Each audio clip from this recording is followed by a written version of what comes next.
Welcome back to my mental health and crime channel. My name is Huda London. This is the case of the Idaho 4. May the victims rest in peace. Condolence to the families. Today I'd like to go back to the case and talk a bit about Kaylee Gongalves. May she rest in peace. This was one comment that was put in on Facebook in the beginning of this case. This is all speculations and theories. The person said, so about the interview with the dad saying she did or didn't call 911. I understand there's a lot of debate over what he actually said.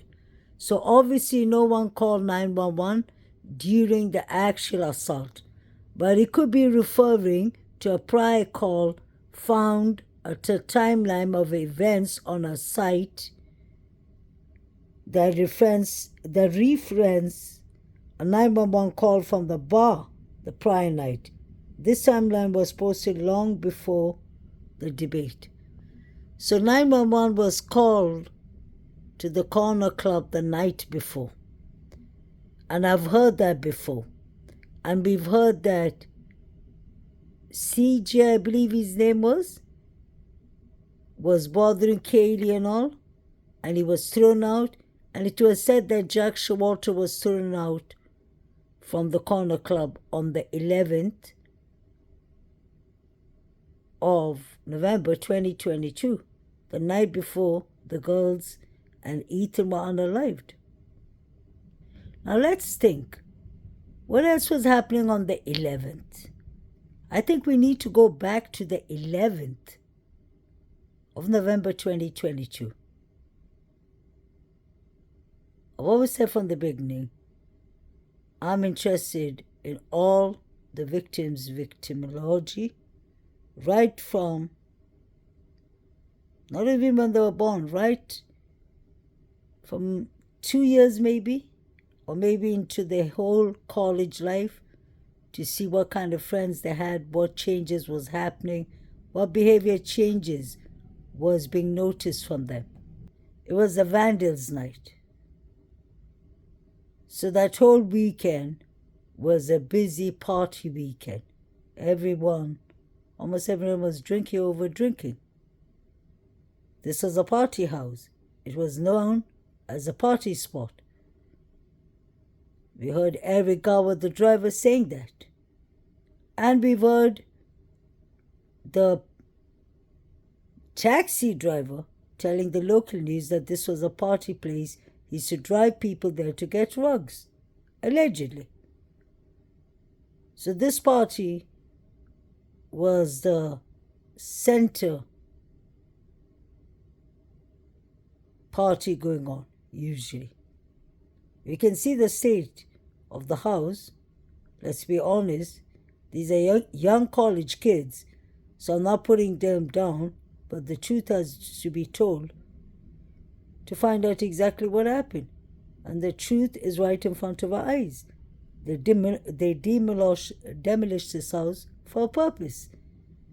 Too many fingerprints was there. This case was too complicated to solve. We have 3 unidentified male DNAs in the house, 3 unidentified mixed DNAs, male mixed DNAs under Madison Morgan's nails. There was red liquid on the railing of mixture of blood. There was red liquid in weird places, but there wasn't enough red liquid that it looked like a crime happened in the houses. It could have happened anywhere else. Why not? We've seen that before. People do move bodies. I hate to say that. Trigger warning. Now let's come back to this post. So the police were called to the corner club the night before.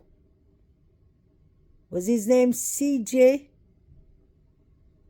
The young man who was bothering Kaylee and other females, and he got chucked out. So did Showalter. And Showalter said he doesn't know Kaylee. Strangely enough, they all were at the corner club, is what we heard.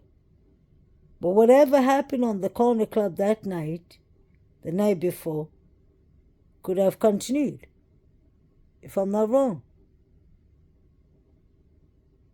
Where was the CJ guy? Does he know Showalter? Could he have come back for revenge is my question.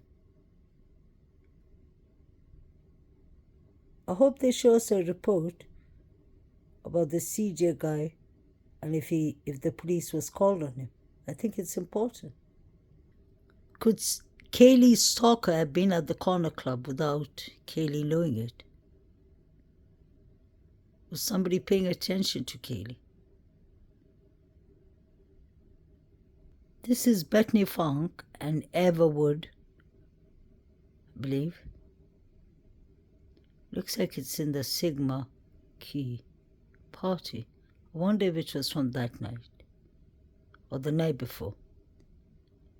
Pay attention to what's written above. Dylan Mortensen via Visco and Bethany Funk via Visco. So that clearly shows that DM, Dylan Mortensen, and Bethany Funk, the two surviving roommates, Dylan being the main witness, both have Visco, VSCO, accounts.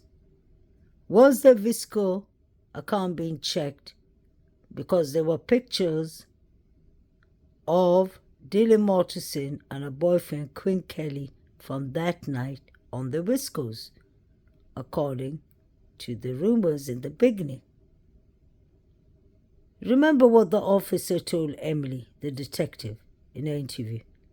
He said, follow the rumor mill. Listen to the rumor mill. He said, because there could be some truth in it. This is not rumors. Dylan Mortensen via Visco and Bethany Funk via Visco. And Dylan Mortensen did not mention Quinn Kelly. Why didn't they check? They would have found the pictures. Dylan allegedly was out with Quinn Kelly up to 1 a.m. and he was in the house with her.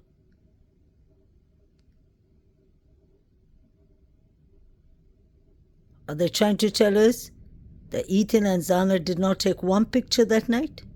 But yet again, DM was uploading pictures. Why didn't she take a picture that night with one of the victims or any of the victims? She did take pictures with Maddie and Kaylee, but she was wearing another dress. It was a sleeveless dress, sleeveless mini dress. But it wasn't a sleeveless dress with long arms. Both the girls had the same dresses on. So was this the sorority party night? Yes, it was, definitely. But what I'm out for is look at the time she uploaded it. 13th of December, 3:33 in the morning. It's the timing that I'm out for. So she was uploading pictures and looking like that at 3:33. Is she trying to say Koberger came after 25 minutes and I lived them all? I thought she said she was down. She was in her room. She never said she came out of her room. Wasn't she supposed to be sleeping or something? Something's not right with these people's alibis. The same thing here. Pay attention on the left-hand side. Dylan Mortensen is Dylan M. 26, is it? Uploaded this picture on the 13th of November 2022 at 3:33 a.m. She was busy uploading pictures. Was that when she unalived all four of them? Oh, sorry, my bad. When four of them were unalived. You see her showing the finger in the other picture. What was actually going on? She's the one who made sure that Katie would come up that night. I know this picture is very blurry, but on the left-hand side, that is Dylan Mortensen, near the sliding door. On the right-hand side, that is Quinn Kelly, her boyfriend. My point is that Quinn Kelly has been in Moscow, Idaho, a couple of times. He says that he wasn't there that night, and he said he's never set a foot in Moscow, Idaho. So a pattern of lies seems to be normal for these college students, especially the Jacks, Quinn Kelly, Jack D's alibi.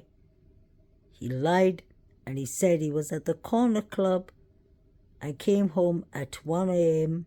and he slept at 1:30. False, lies, false.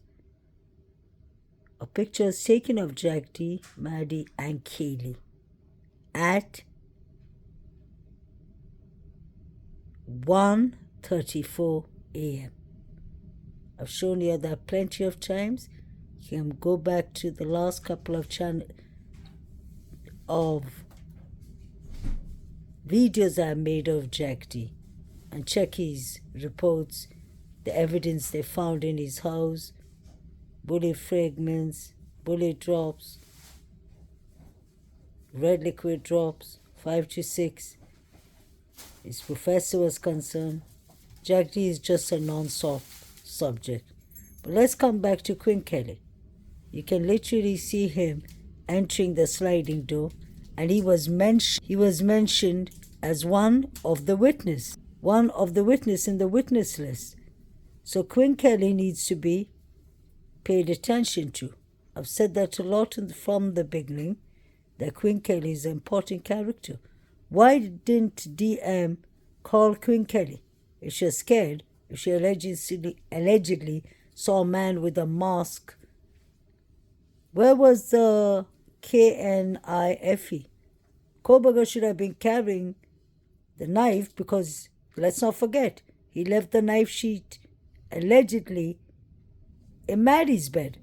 So wouldn't the knife be dripping of red liquid? What is Dylan trying to tell us? And why is Dylan lying? Her boyfriend was seen there with a beige or creamish color car. So was he the one driving the white Hyundai Elantra? His father has a black truck like the one that was passing by Taylor Avenue. Could he have been driving that one? Why was DM's father passing threats in the beginning and saying anyone who talks my daughter will have it out with me? And he was flexing his muscles. What was going on? How come everyone who's involved in this case seems to be from Boise, Idaho? How come the case was finished in Boise, Idaho? This whole case has a lot to do with Boise, Idaho. It started in Moscow, ended up in Boise, Idaho. Jack Showalter is from Boise, Idaho. Maddie's boyfriend is from Boise, Idaho. Dylan is from Boise, Idaho. Literally everyone is from Boise, Idaho. Let me know what you'll think about this. Please like, share, and subscribe.